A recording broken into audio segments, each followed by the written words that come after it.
नारायण वासुदेवाय।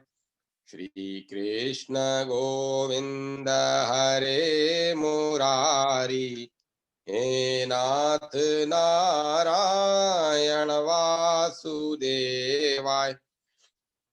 श्री कृष्ण गोविंद हरे मुरारी। हे नाथ नारायण वासुदेवाय। श्री कृष्ण गोविंद हरे मुरारी। हे नाथ नारायण वासुदेवाय।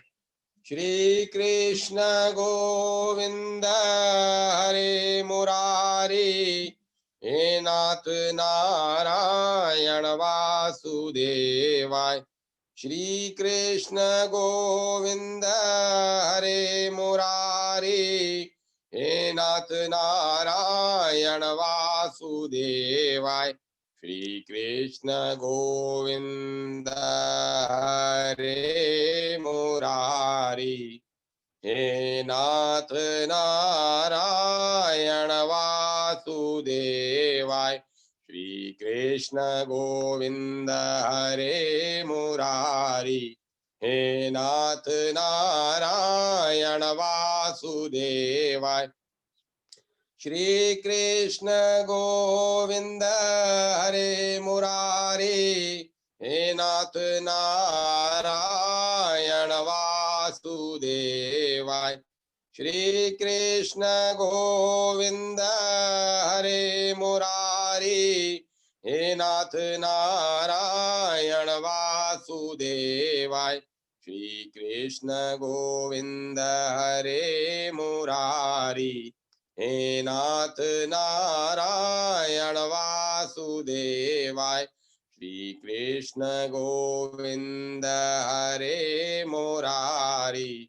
हे नाथ नारायण वासुदेवाय। श्री कृष्ण गोविंद हरे मुरारी। हे नाथ नारायण वासुदेवाय। श्री कृष्ण गोविंद हरे मुरारी।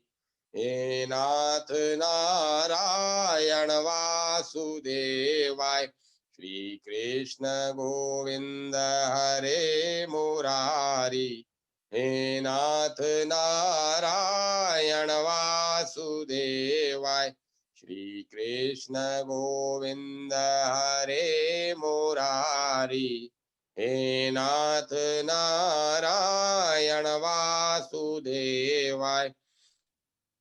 श्री कृष्ण गोविंद हरे मुरारी। हे नाथ नारायण वासुदेवाय। श्री कृष्ण गोविंद हरे मुरारी। हे नाथ नारायण वासुदेवाय। श्री कृष्ण गोविंद हरे मुरारी।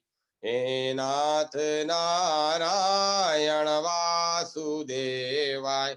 श्री कृष्ण गोविंद हरे मुरारी। हे नाथ नारायण वासुदेवाय। श्री कृष्ण गोविंद हरे मुरारी। हे नाथ नारायण वासुदेवाय। श्री कृष्ण गोविंद हरे मुरारी। हे नाथ नारायण वासुदेवाय। श्री कृष्ण गोविंद हरे मुरारी। हे नाथ नारायण वासुदेवाय। श्री कृष्ण गोविंद हरे मुरारी। हे नाथ नारायण वासुदेवाय। श्री कृष्ण गोविंद हरे मुरारी। हे नाथ नारायण वासुदेवाय। श्री कृष्ण गोविंद हरे मुरारी, हे नाथ नारायण वासुदेवाय। श्री कृष्ण गोविंद हरे मुरारी, हे नाथ नारायण वासुदेवाय। श्री कृष्ण गोविंद हरे मुरारी, हे नाथ नारायण वासुदेवाय। श्री कृष्ण हरे मुरारी, हे नाथ नारायण वासुदेवाय। श्री कृष्ण गोविंद हरे मुरारी, हे नाथ नारायण वासुदेवाय। श्री कृष्ण गोविंद हरे मुरारी, हे नाथ नारायण वासुदेवाय। श्री कृष्ण गोविंद हरे मुरारी, हे नाथ नारायण वासुदेवाय।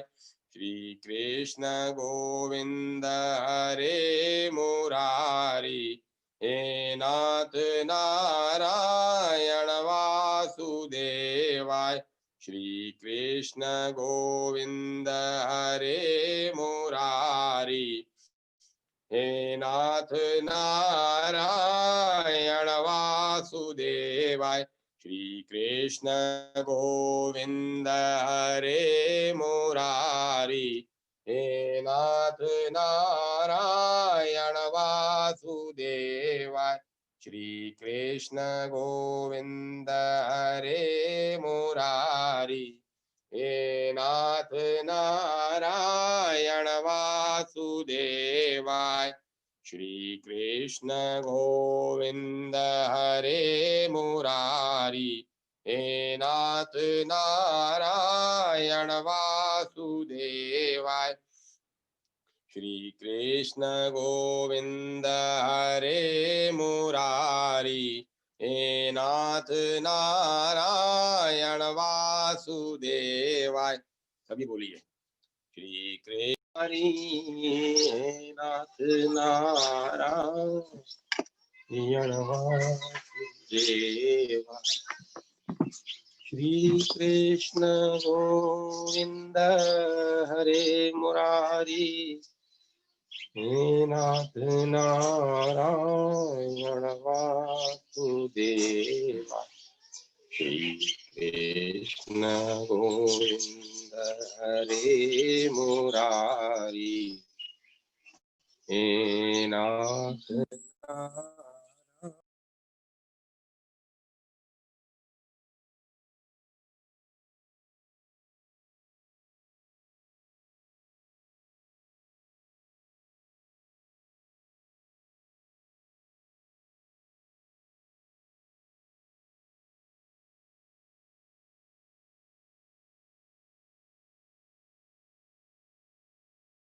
हे नाथ नारायण वासुदेवाय। श्री कृष्ण गोविंद हरे मुरारी, हे नाथ नारायण वासुदेव। श्री हरि श्री हरि श्री हरि। श्री विष्णु महापुराण प्रथम अंश, नवा अध्याय। दुर्वासा जी के शाप से इंद्र का पराजय। ब्रह्मा जी की स्तुति से प्रसन्न हुए भगवान का प्रकट होकर देवताओं को समुद्र मंथन का उपदेश करना और तथा देवता और दैत्यों का समुद्र मंथन। श्री पराशर जी बोले, हे मैत्रेय, तुमने इस समय मुझसे जिसके विषय में पूछा है वह श्री संबंध लक्ष्मी जी का इतिहास है। मैंने भी मरीचि ऋषि से सुना था, वह मैं तुम्हें सुनाता हूँ। सावधान होकर सुनो। एक बार शंकर के अंशावतार श्री दुर्वासा जी पृथ्वी तल में विचर रहे थे। घूमते घूमते उन्होंने एक विद्याधरी के हाथों में सनातनक पुष्पों की एक दिव्य माला देखी। हे ब्राह्मण, उसकी गंध से सुवासित होकर वह वनवासियों के लिए अति सेवनीय हो रहा था। तब उन उन्मुक्त वृत्ति वाले श्री विप्रवर ने वह सुंदर माला देखकर उसे उस विद्याधर सुंदरी से मांगा। उनके मांगने पर उस बड़े बड़े नेत्रों वाली कृशांगी विद्याधरी ने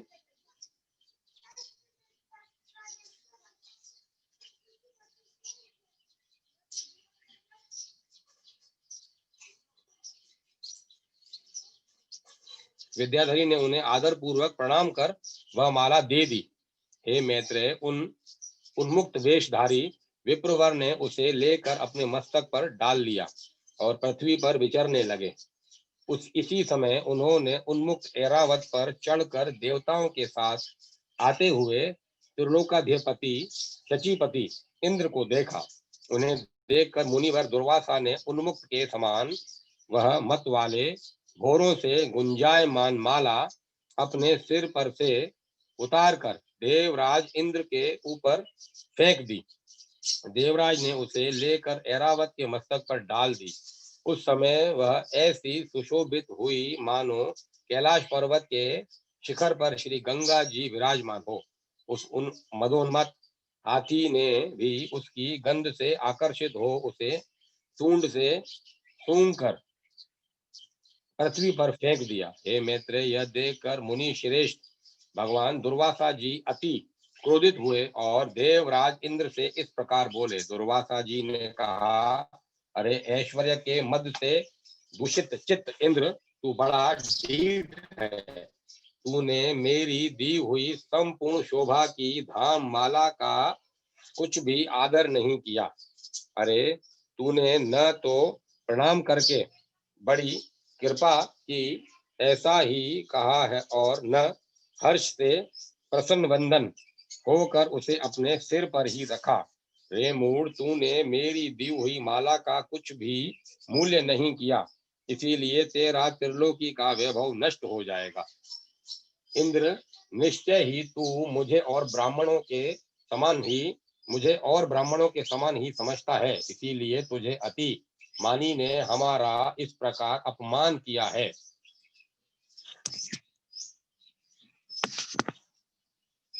अच्छा, तूने मेरी दी हुई माला को पृथ्वी पर फेंका है, इसीलिए तेरा यह त्रिभुवन भी शीघ्र ही श्रीहीन हो जाएगा।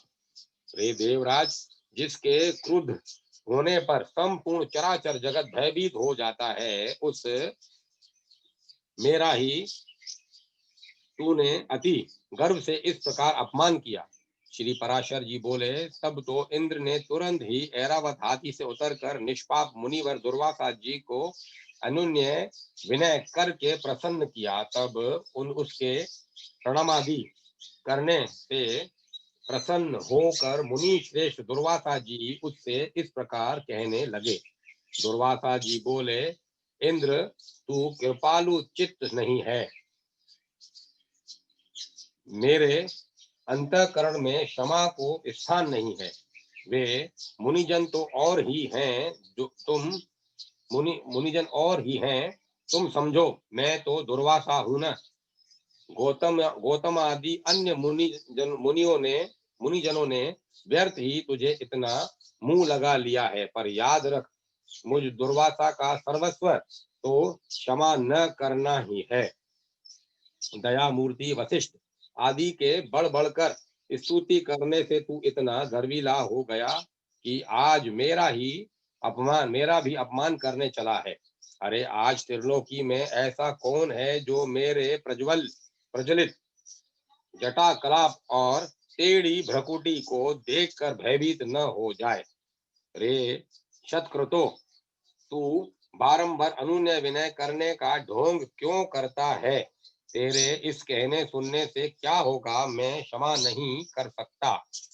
श्री पराशर जी बोले, हे ब्राह्मण, इस प्रकार कह वे विप्रवर वहां से चल दिए और इंद्र भी ऐरावत पर चढ़कर अमरावती को चले गए। हे मैत्रेय, तभी से इंद्र के सहित तीनों लोक वृक्ष लता आदि के क्षीण हो जाने से श्रीहीन और नष्ट भ्रष्ट होने लगे। तब से यज्ञों का होना बंद हो गया, तपस्वियों ने तप करना छोड़ दिया तथा लोगों का दान आदि धर्मों में चित्त नहीं रहा। हे द्विजोतम, संपूर्ण लोग लोभादि के वशीभूत हो जाने से सत्व शून्य सामर्थ्यहीन हो गए और तुच्छ वस्तुओं के लिए भी लालायित रहने लगे। जहाँ सत्व होता है वहीं लक्ष्मी रहती है और सत्व भी लक्ष्मी का ही साथी है। श्रीहीनों में भला सत्व कहाँ, और बिना सत्व के गुण कैसे ठहर सकते हैं। बिना गुणों के पुरुषों में बल, शौर्य आदि सभी का अभाव हो जाता है और निर्बल तथा असक्त पुरुष सभी से अपमानित होता है। अपमानित होने पर प्रतिष्ठित पुरुष की बुद्धि बिगड़ जाती है। इस प्रकार त्रिलोकी के श्रीहीन और सत्व रहित हो जाने पर दैत्य और दानवों ने देवताओं पर चढ़ाई कर दी। सत्व और वैभव से शून्य होने पर भी दैत्यों ने लोभवश निसत्व और श्रीहीन देवताओं से घोर युद्ध ठाना। अंत में दैत्यों द्वारा देवता लोग परास्त हुए। तब इंद्रादि समस्त देवगण अग्निदेव को आगे कर महाभाग पितामह श्री ब्रह्मा जी की शरण गए। देवताओं से संपूर्ण वृतांत सुनकर श्री ब्रह्मा जी ने उनसे कहा, हे देवगण, तुम दैत्य दलन पराशर वर भगवान विष्णु की शरण जाओ।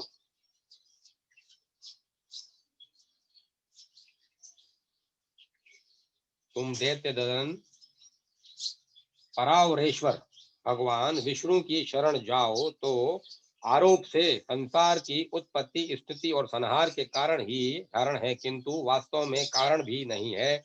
और जो चराचर के ईश्वर, प्रजापतियों के स्वामी, सर्वव्यापक, अनंत और अजय है, तथा जो अजन्मा किंतु कार्य रूप में परिणित हुए प्रधान मूल प्रकृति और पुरुष के कारण हैं एवं शरणागत वत्सल्य हैं। शरण जाने पर वे अवश्य तुम्हारा मंगल करेंगे। श्री पराशर जी बोले, हे मैत्रेय, संपूर्ण देवगणों से इस प्रकार के लोक पितामह श्री ब्रह्मा जी उनके साथ क्षीर सागर के उत्तरी तट पर गए। वहां पहुंचकर पितामह ब्रह्मा जी ने समस्त देवताओं के साथ परावरनाथ श्री विष्णु भगवान की अति मंगलमय वाक्यों से स्तुति की। ब्रह्मा जी कहने लगे, जो समस्त अणुओं से भी अणु और पृथ्वी आदि समस्त गुरुओं भारी पदार्थों से भी गुरु भारी है, उन निखिल लोक विश्राम पृथ्वी के आधार स्वरूप अप्रकाश है, अभेद्य स्वरूप सर्वेश्वर, अनंत, अज और अव्यय नारायण को मैं नमस्कार करता हूँ। मेरे सहित संपूर्ण जगत जिसमें स्थित है, जिससे उत्पन्न हुआ है, और जो देव सर्वभूत में है, तथा जो पर प्रधानादि से भी पर हैं, जो पर पुरुष से भी पर है, मुक्ति लाभ के लिए मोक्ष कामी मुनि जन जिसका ध्यान करते हैं, तथा जिस ईश्वर के सत्वादि प्राकृतिक गुणों का सर्वथा अभाव है, वह समस्त शुद्ध पदार्थों से भी परम शुद्ध परमात्मा स्वरूप आदि पुरुष हम पर प्रसन्न हो। जिस शुद्ध स्वरूप भगवान की शक्ति, विभूति, कला, काष्ठा और मुहूर्त आदि काल क्रम का विषय नहीं है, वे भगवान विष्णु हम पर प्रसन्न हो। जो शुद्ध स्वरूप होकर भी उपचार से परमेश्वर, परमा, महालक्ष्मी, ईश्वर, पति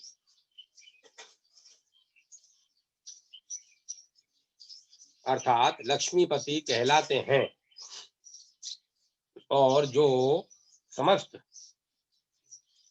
देहधारियों के आत्मा हैं, वे श्री विष्णु भगवान हम पर प्रसन्न हो।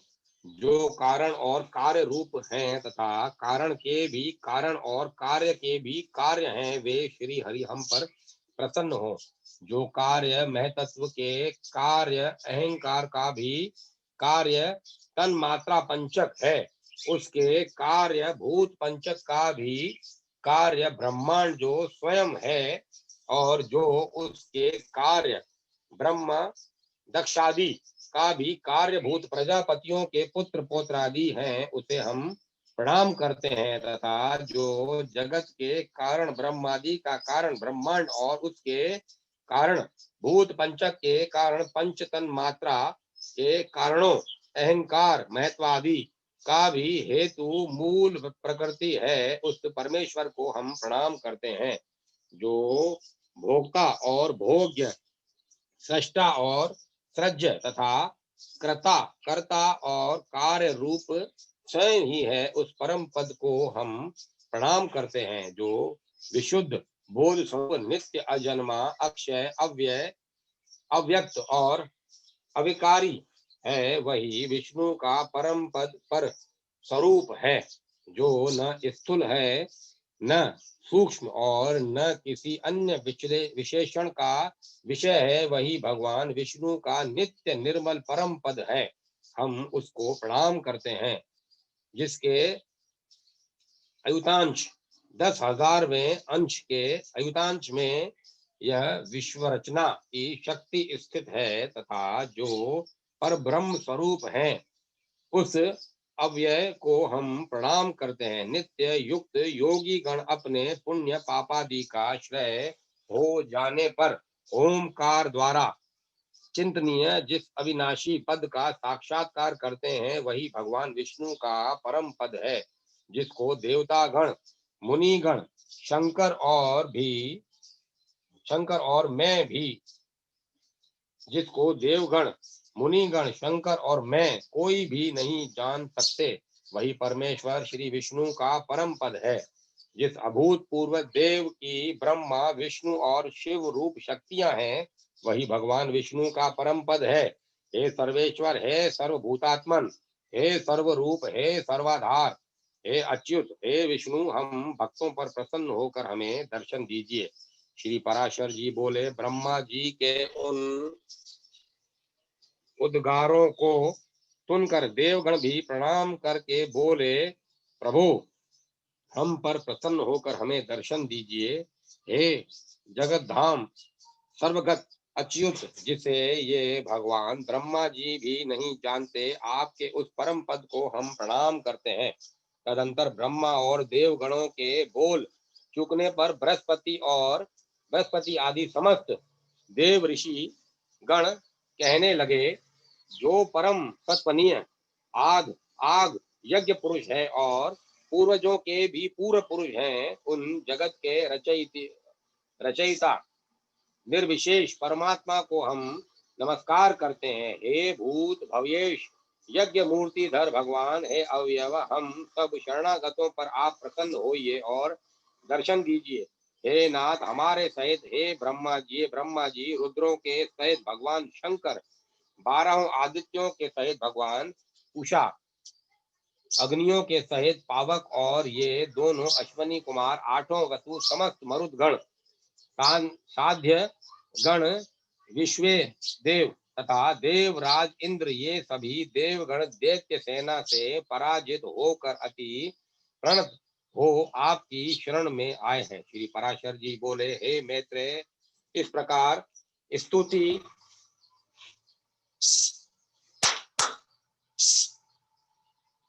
अरे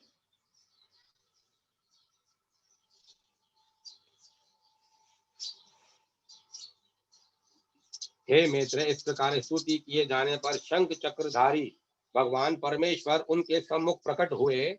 तब उस शंख चक्र गदाधारी उत्कृष्ट तेजो राशि में अपूर्व दिव्य मूर्ति को देखकर पितामह आदि समस्त देवगण अति विनय पूर्वक प्रणाम कर शोभवश चकित नयन हो उन कमल नयन भगवान की स्तुति करने लगे।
हे मैत्रेय, इस प्रकार स्तुति किए जाने पर शंख चक्रधारी भगवान परमेश्वर उनके सम्मुख प्रकट हुए। तब उस शंख चक्रधारी उत्कृष्ट तेजो राशि में अपूर्व दिव्य मूर्ति को देखकर पितामह आदि समस्त देवगण अति विनय पूर्वक प्रणाम कर शोभवश चकित नयन हो उन कमल नयन भगवान की स्तुति करने लगे।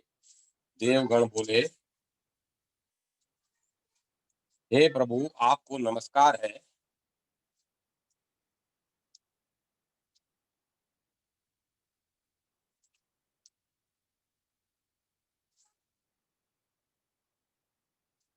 हे प्रभु, आपको नमस्कार है, नमस्कार है। आप निर्विशेष हैं, तथापि आप ही ब्रह्मा हैं, आप ही शंकर हैं तथा आप ही इंद्र, अग्नि, पवन, वरुण, सूर्य और यमराज हैं।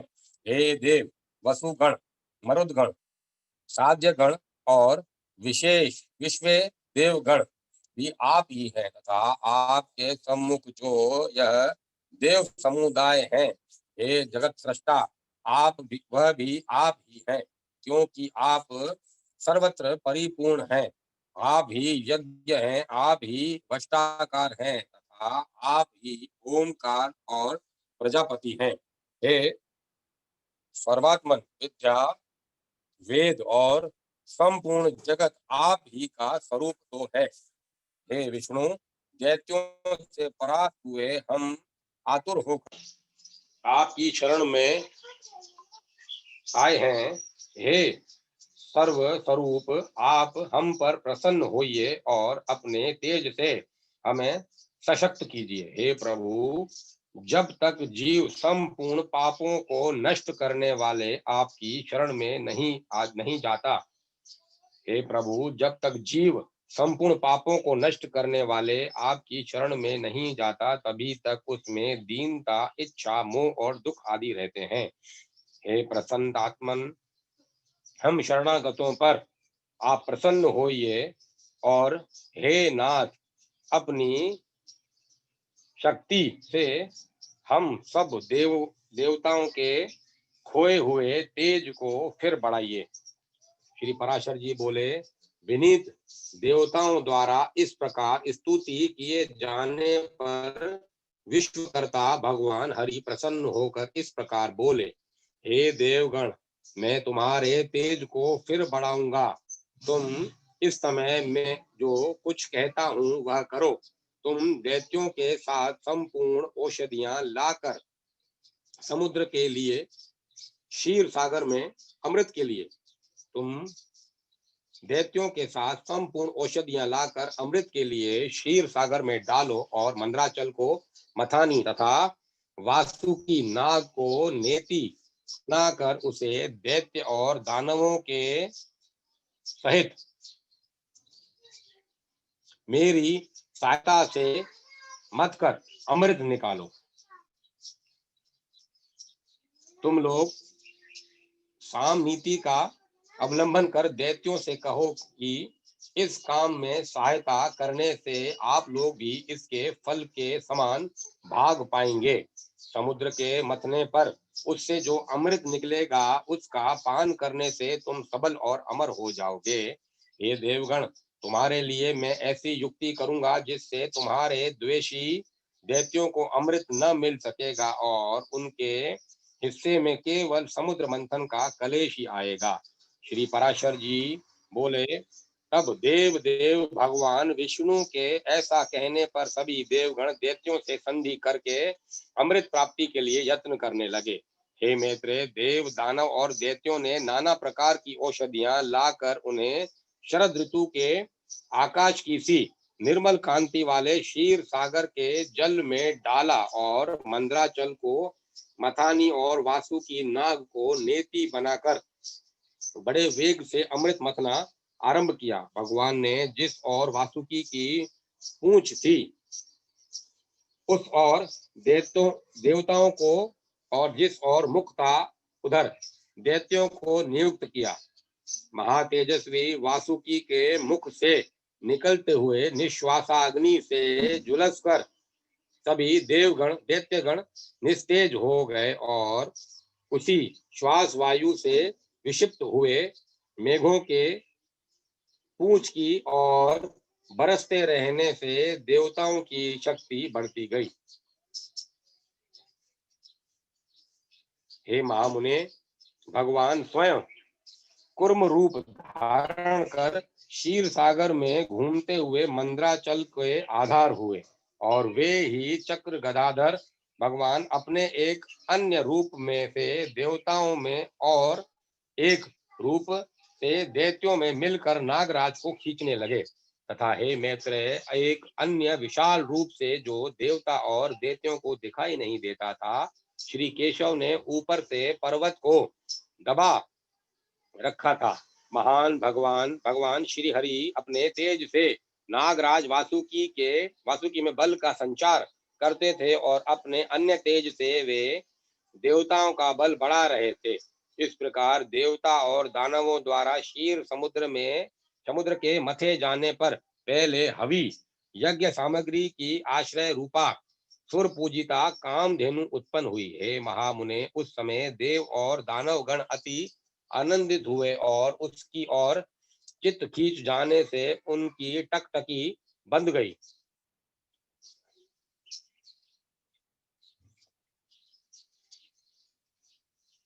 फिर स्वर्गलोक में क्या हुआ?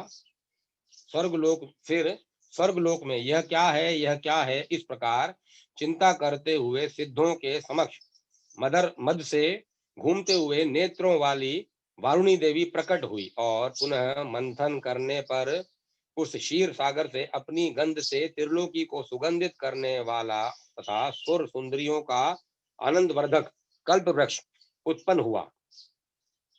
हे मैत्रेय, तत्पश्चात क्षीर सागर से रूप और उदारता आदि गुणों से युक्त अति अद्भुत अप्सराएं प्रकट हुई। फिर चंद्रमा प्रकट हुआ, जिसे महादेव ने ग्रहण कर लिया।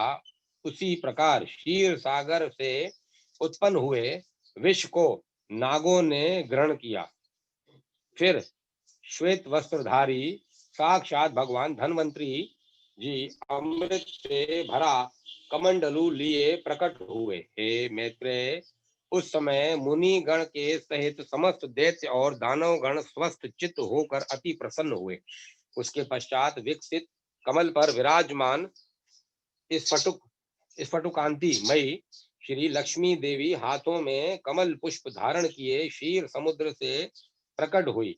उस समय महर्षि गण अति प्रसन्नता पूर्वक श्री सुक्ता द्वारा उनकी स्तुति करने लगे,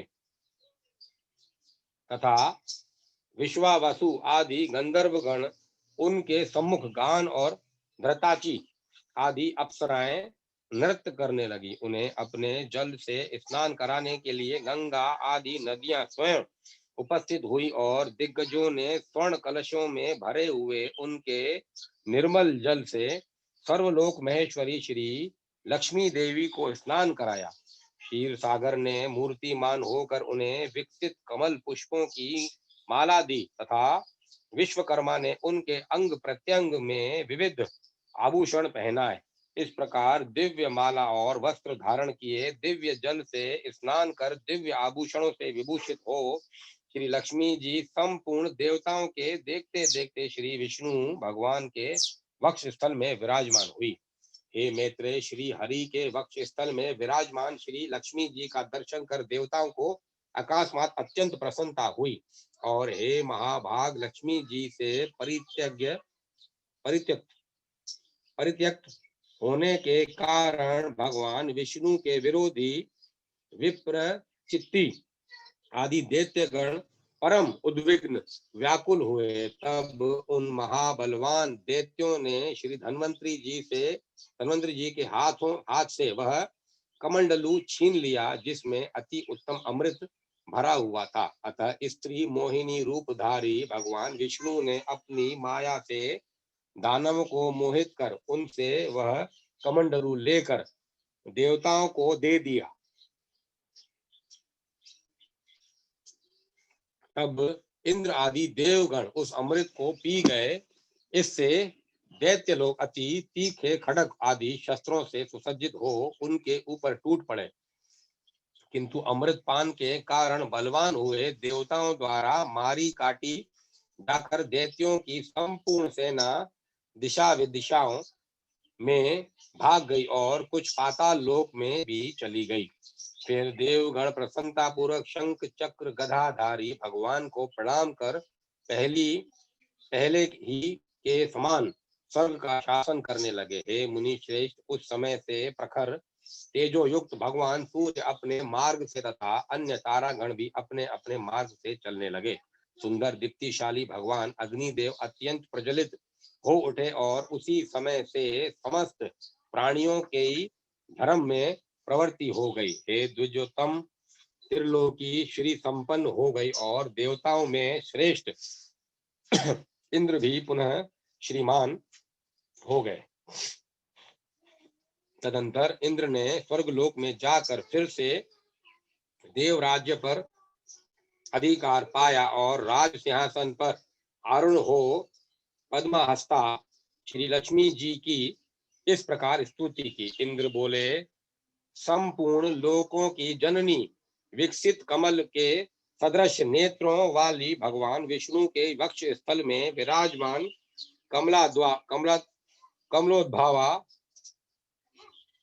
श्री लक्ष्मी देवी को मैं नमस्कार करता हूँ। कमल ही जिनका निवास स्थान है, कमल ही जिनके कर कमलों में सुशोभित है तथा कमल दल के समान ही जिनके नेत्र हैं, उन कमल मुखी कमल नाभ प्रिया श्री कमला देवी की मैं वंदना करता हूँ। हे देवी, तुम सिद्धि हो, सदा हो, स्वाहा हो, सुधा हो और त्रिलोकी को पवित्र करने वाली हो तथा तुम ही संध्या, रात्रि, प्रभा, विभूति, मेधा, श्रद्धा और सरस्वती हो।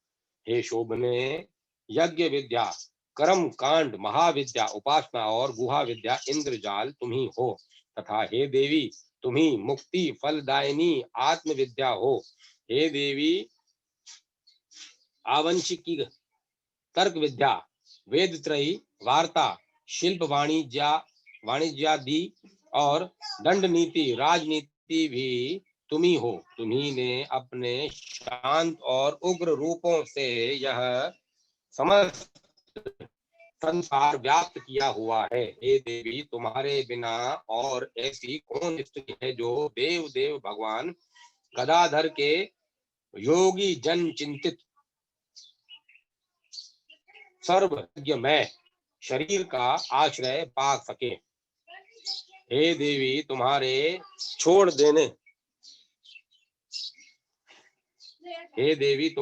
छोड़ देने पर संपूर्ण त्रिलोकी नष्ट प्राय हो गई थी। तुम्ही ने उसे पुनः जीवित दान दिया है।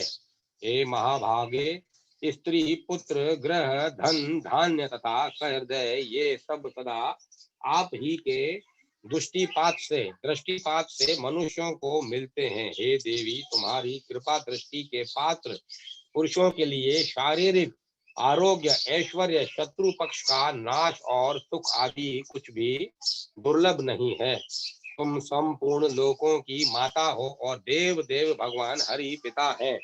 हे मातः, तुमसे और श्री विष्णु भगवान से यह सकल चराचर जगत व्याप्त है। हे सर्ववापिन मातेश्वरी, हमारे कोष, खजाना, गोष्ठ, पशुशाला, ग्रह, भोग सामग्री, शरीर और स्त्री आदि को आप कभी न त्यागें, अर्थात इनमें भरपूर रहें। यही विष्णु वक्ष स्थल निवासनी हमारे पुत्र, सुहृदय, पशु और भूषण आदि को आप कभी न छोड़ें। हे अमले, जिन मनुष्यों को तुम छोड़ देती हो, उन्हें सत्व, मानसिक बल, सत्य, शोच और शील आदि गुण भी शीघ्र ही त्याग देते हैं। और तुम्हारी कृपा दृष्टि होने पर तो गुणहीन पुरुष भी शीघ्र ही शील आदि संपूर्ण गुण और कुलीनता तथा ऐश्वर्य आदि से संपन्न हो जाते हैं। हे देवी, जिस पर तुम्हारी कृपा दृष्टि है वही प्रशंसनीय है, वही गुणी है, वही धन्य भाग्य है, वही कुलीन और बुद्धिमान है तथा वही शूरवीर और पराक्रमी है। हे विष्णु प्रिय, हे जगत जननी, तुम जिससे विमुख हो उसके तो शील आदि सभी गुण तुरंत अवगुण रूप हो जाते हैं। हे देवी, तुम्हारे गुणों का वर्णन करने में तो श्री ब्रह्मा जी की रचना भी समर्थ नहीं है, फिर मैं क्या कर सकता हूँ। अतः हे कमल नयने, तुम मुझ पर प्रसन्न हो और मुझे कभी न छोड़ो। श्री पराशर जी बोले, हे द्विज, इस प्रकार सम्यक स्तुति किए जाने पर सर्वभूत स्थिता श्री लक्ष्मी जी सब देवताओं के सुनते हुए इंद्र से इस प्रकार बोली। श्री लक्ष्मी जी बोली, हे देवेश्वर इंद्र, मैं तेरे इस स्तोत्र से अति प्रसन्न हूँ। तुझको जो अभिष्ट हो वही वर मांग ले, मैं तुझे वर देने के लिए ही यहाँ आई हूँ। इंद्र बोले, हे देवी, यदि आप वर देना चाहती हैं और मैं भी यदि वर पाने योग्य हूँ तो मुझको पहला वर तो यही दीजिए कि आप इस त्रिलोकी का कभी त्याग न करें, और हे समुद्र संभवे, तुम्हारे दूसरा वर मुझे यह दीजिए कि जो कोई आपके इस स्तोत्र से स्तुति करे उसे आप कभी न त्यागें। श्री लक्ष्मी जी बोली, हे देव श्रेष्ठ इंद्र, मैं अब इस त्रिलोकी को कभी न छोड़ूंगी। तेरे स्तोत्र से प्रसन्न होकर मैं तुझे यह वर देती हूँ तथा जो कोई मनुष्य प्रातः काल और सायंकाल के समय इस स्तोत्र से मेरी स्तुति करेगा उससे भी मैं कभी विमुख नहीं होंगी। श्री पराशर जी बोले, हे मैत्र, इस प्रकार पूर्व काल में महाभागा श्री लक्ष्मी जी ने देवराज की स्तोत्र रूप आराधना से संतुष्ट होकर उन्हें ये वर दिए। श्री लक्ष्मी जी पहले भृगु जी के द्वारा ख्याति नामक स्त्री से उत्पन्न हुई थी, फिर अमृत मंथन के समय देव और दानवों के प्रयत्न से वे समुद्र से प्रकट हुई। इस प्रकार संसार के स्वामी देवादिदेव श्री विष्णु भगवान जब जब अवतार धारण करते हैं तभी श्री लक्ष्मी जी उनके साथ रहती हैं। जब श्री हरि आदित्य रूप हुए तो वे पद्म से फिर उत्पन्न हुई और पद्मा कहलाई, और तथा जब वे परशुराम हुए तो वे पृथ्वी हुई। श्री हरि के राम होने पर ये सीता जी हुई और कृष्ण अवतार में श्री रुक्मणी जी हुई। इसी प्रकार अन्य अवतारों में भी ये भगवान से कभी पृथक नहीं हुई होती। भगवान के देव रूप होने पर वे ये दिव्य शरीर धारण करती हैं और मनुष्य होने पर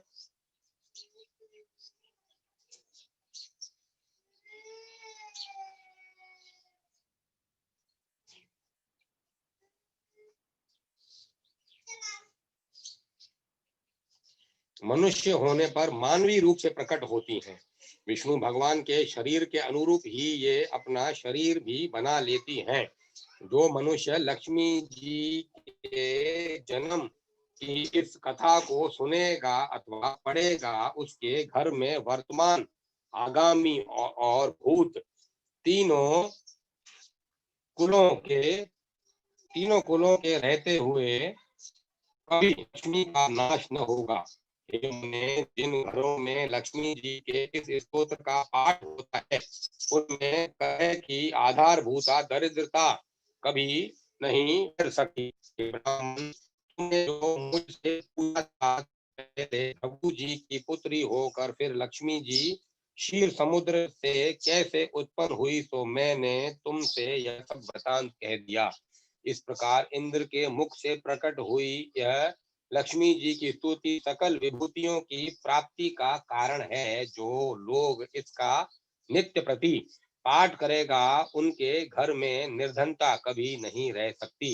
इति श्री विष्णु पुराणे प्रथम अंशे नवमो अध्याय 10वां अध्याय भृगु अग्नि और अग्निश्वाता की पितरों की संतान का वर्णन। श्री मैत्रेय जी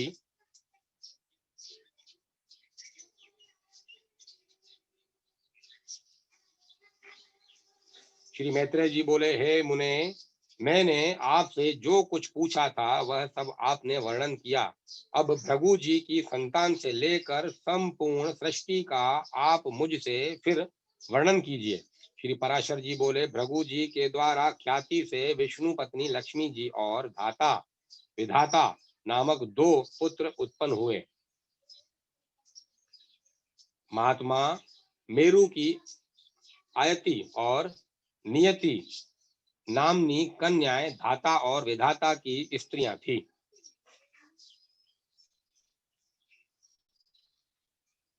उनसे उनके प्राण और मृकंडु नामक 2 पुत्र हुए। मृकंडु से मार्कंडेय और उनसे वेद शिरा का जन्म हुआ। अब प्राण की संतान का वर्णन सुनो। प्राण का पुत्र धृतिमान और उसका पुत्र राजवान हुआ। हे महाभाग, उस राजवान से फिर भृगुवंश का बड़ा विस्तार हुआ। मरीचि की पत्नी शंभूति ने पूर्ण मास को उत्पन्न किया। मरीचि की पत्नी शंभूति ने पूर्ण मास को उत्पन्न किया। उस महात्मा के विराजा और पर्वत 2 पुत्र थे। हे द्विज, उनके वंश का वर्णन करते समय मैं उन दोनों की संतान का वर्णन करूंगा। अंगिरा की पत्नी स्मृति थी। उसके सीनी वाली कुहू, राका और अनुमति नाम की कन्याएं हुई।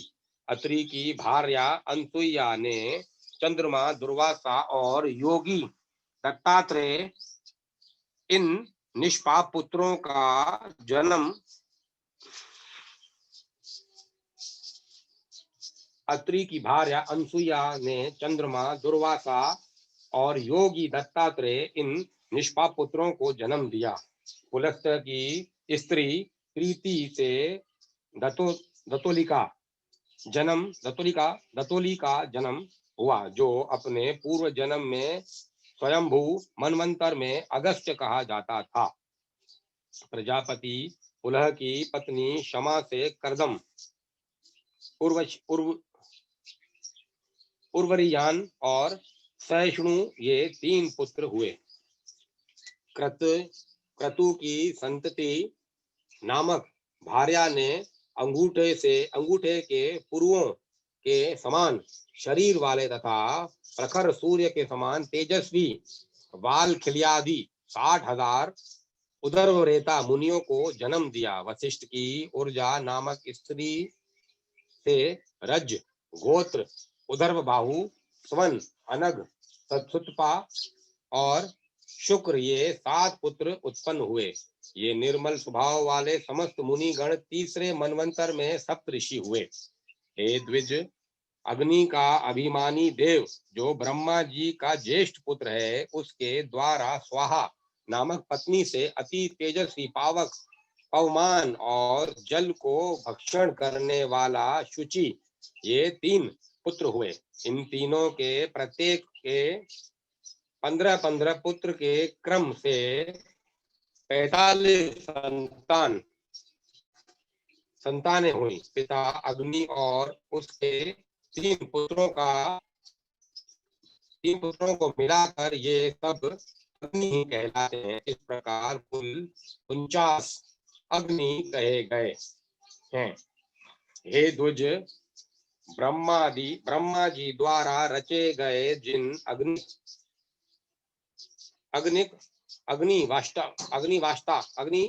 अग्निश्वाता और साग्निक, भैरषिद आदि पितरों के विषय में तुमसे कहा था, उनके द्वारा स्वधा ने मैना और धारणी नामक 2 कन्याएं उत्पन्न की। वे दोनों ही उत्तम ज्ञान से संपन्न और सभी गुणों से युक्त ब्रह्मवादिनी और योगिनी थी। इस प्रकार यह दक्ष कन्याओं की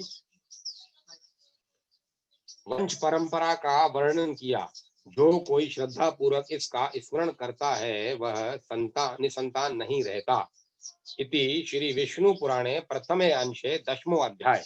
11वां अध्याय ध्रुव का वन गमन और मरीचि आदि ऋषियों से भेंट। श्री पराशर जी बोले, हे मैत्रेय, मैंने तुम्हें स्वयंभू मनु के प्रियव्रत और उत्तानपाद नामक 2 महाबलवान और धर्मज्ञ पुत्र बतलाए थे। हे ब्राह्मण, उनमें से उत्तानपाद की प्रियसी पत्नी सुरुचि से पिता का अत्यंत लाडला उत्तम नामक पुत्र हुआ। हे द्विज, उस राजा की जो सुनीति नामक राजमहिषी थी, उसमें उसका विशेष प्रेम न था। उसका पुत्र ध्रुव था। एक दिन राज सिंहासन पर बैठे हुए पिता की गोद में अपने भाई उत्तम को बैठा देख ध्रुव की इच्छा भी गोद में बैठने की हुई, किंतु राजा ने अपनी प्रियसी सुरुचि के सामने गोद में चढ़ाने के लिए उत्कंठित होकर प्रेमवश आए हुए उस पुत्र का आदर नहीं किया। अपनी सौत के पुत्र को गोद में चढ़ने के लिए उत्सुक और अपने पुत्र को गोद में बैठा देख सुरुचि इस प्रकार कहने लगी, अरे लल्ला, बिना मेरे पेट से उत्पन्न हुए किसी अन्य स्त्री का पुत्र होकर भी तू व्यर्थ क्यों ऐसा बड़ा मनोरथ करता है? तू अविवेकी है, इसीलिए ऐसी अलभ्य उत्तम वस्तु की इच्छा करता है। यह ठीक है कि तू भी इन्हीं राजा का पुत्र है, तथापि मैंने तो तुझे अपने गर्भ में धारण नहीं किया। समस्त चक्रवर्ती राजाओं का आश्रय रूप यह राज सिंहासन तो मेरे ही पुत्र के योग्य है। तू व्यर्थ क्यों अपने चित्त को संताप देता है? मेरे पुत्र के समान तुझे वृथा ही क्या यहाँ ऊंचा मनोरथ क्यों होता? मेरे पुत्र के समान तुझे वृथा ही यहाँ यह ऊंचा मनोरथ क्यों होता है? क्या तू नहीं जानता कि तेरा जन्म सुनीति से हुआ है? श्री पराशर जी बोले, हे द्विज, विमाता का ऐसा कथन सुनकर वह बालक कुपित हो पिता को छोड़कर अपनी माता के महल को चल दिया।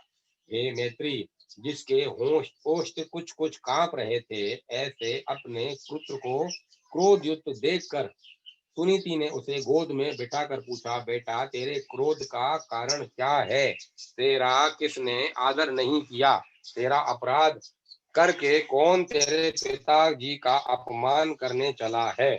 श्री पराशर जी बोले, ऐसा पूछने पर ध्रुव ने अपनी माता से वे सब बातें कह दी जो अति गर्वीली सुरुचि ने उससे पिता के सामने कही थी। अपने पुत्र के सिसक कर ऐसा कहने पर दुखिनी सुनीति ने खिंचित और दीर्घ निश्वास के कारण मलिनैना होकर कहा। सुनीति बोली, बेटा, सुरुचि ने ठीक ही कहा है। अवश्य ही तू मंद भाग्य है। हे वत्स, पुण्यवानों से उनके विपक्षी ऐसा नहीं कह सकते।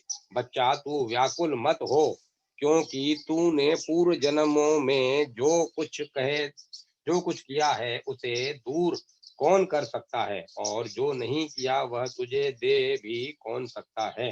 इसीलिए तुझे उसके वाक्यों से खेद नहीं करना चाहिए।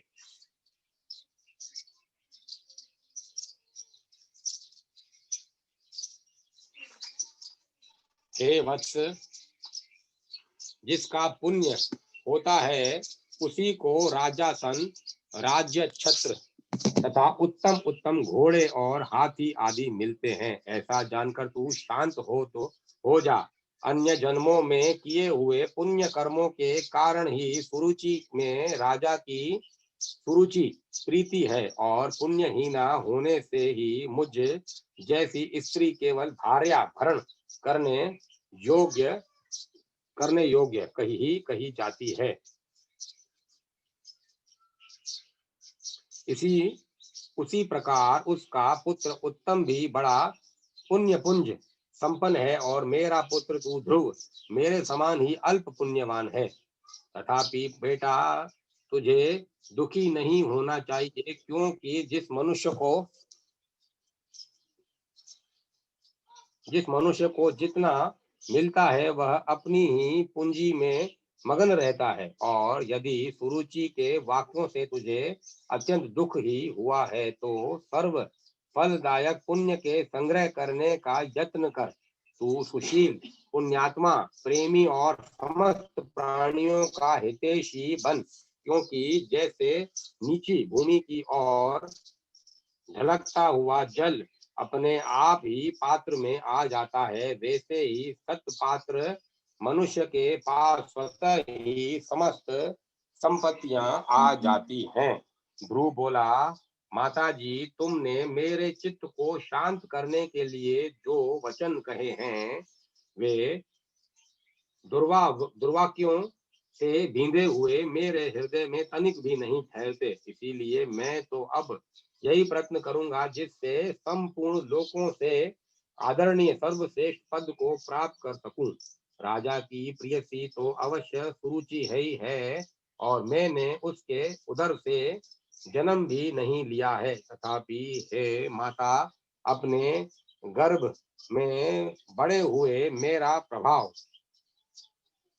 भी तुम देखना। उत्तम जिसको उसने अपने गर्भ में धारण किया है मेरा भाई ही है। पिता का दिया हुआ राजसन वही प्राप्त करे, भगवान करे ऐसा ही हो। माता जी, मैं किसी दूसरे के दिए हुए पद का इच्छुक नहीं हूँ। मैं तो अपने पुरुषार्थ से ही उस पद की इच्छा करता हूँ जिसको पिताजी ने भी नहीं प्राप्त किया है। श्री पराशर जी बोले, माता से इस प्रकार कह ध्रुव उसके महल से निकल पड़ा और फिर नगर से बाहर आकर बाहरी उपवन में पहुंचा। वहां ध्रुव ने पहले से ही आए हुए 7 मुनीश्वरों को कृष्णा मृग चरम के बिछोनों से युक्त आसनों पर बैठे देखा। उस राजकुमार ने उन सबको प्रणाम कर अति नम्रता और समुचित अभिवादना वादनादि पूर्वक उनसे कहा। ध्रुव ने कहा, हे महात्माओं, मुझे आप सुनीति से उत्पन्न हुआ राजा उत्तानपाद का पुत्र जाने। मैं आत्मग्लानि के कारण आपके निकट आया हूँ। ऋषि बोले, राजकुमार, अभी तो तू 4-5 वर्ष का ही बालक है। अभी तेरे निर्वेद का कोई कारण नहीं दिखाई पड़ता। तुझे कोई चिंता का विषय भी नहीं है, क्योंकि अभी तेरा पिता राजा जीवित है। और हे बालक, तेरी कोई इष्ट वस्तु खो गई हो ऐसा भी हमें दिखाई नहीं देता, तथा हमें तेरे शरीर में भी कोई व्याधि नहीं दिख पड़ती। फिर बता, तेरी ग्लानि का क्या कारण है? श्री पराशर जी बोले, तब सुरुचि ने उससे जो कुछ कहा था वह सब उसने कह सुनाया। उसे सुनकर वे ऋषिगण आपस में इस प्रकार कहने लगे, अहो, छात्र तेज कैसा प्रबल है, जिससे बालक में भी इतनी अश्मा है कि अपनी विमाता का कथन उसके हृदय से नहीं टलता। हे क्षत्रिय कुमार, इस निर्वेद के कारण तूने जो कुछ करने का निश्चय किया है, यदि तुझे रुचे तो वह हम लोगों से कह दे। और हे अतुलित तेजस्वी, यह भी बता कि हम तेरी क्या सहायता करें, क्योंकि हमें ऐसा प्रतीत होता है कि तू कुछ कहना चाहता है। ध्रुव ने कहा, हे द्विश्रेष्ठ, मुझ में न तो धन की इच्छा है और न राज्य की। मैं तो केवल एक उसी स्थान को चाहता हूँ जिसको पहले कभी किसी ने न भोगा हो। हे मुनि श्रेष्ठ, आपकी यही सहायता होगी कि आप मुझे भली प्रकार यह बता दें कि क्या करने से वह सबसे अग्रगण्य स्थान प्राप्त हो सकता है। मरीचि बोले, हे राजपुत्र, बिना गोविंद की आराधना किए मनुष्य को वह श्रेष्ठ स्थान नहीं मिल सकता। अतः तू श्री अच्युत की आराधना कर। अत्रि बोले, जो परा प्रकृति आदि से भी परे हैं, वे परम पुरुष जनार्दन जिससे संतुष्ट होते हैं, उसी को वह अक्षय पद मिलता है। यह मैं सत्य सत्य कहता हूँ। अंगिरा बोले, यदि तू अग्र स्थान का इच्छुक है तो जिन अव्यात्मा अच्युत के में यह संपूर्ण जगत ओत प्रोत है, उन गोविंद की ही आराधना कर। पुलस्त बोले, जो पर ब्रह्म परम धाम और पर स्वरूप है, उन हरि की आराधना करने से मनुष्य अति दुर्लभ मोक्ष पद को भी प्राप्त कर लेता है। पुनः बोले, हे सुव्रत, जिन जगतपति की आराधना से इंद्र ने अत्योत्तम इंद्र पद प्राप्त किया है, तू उन यज्ञपति भगवान विष्णु की आराधना कर।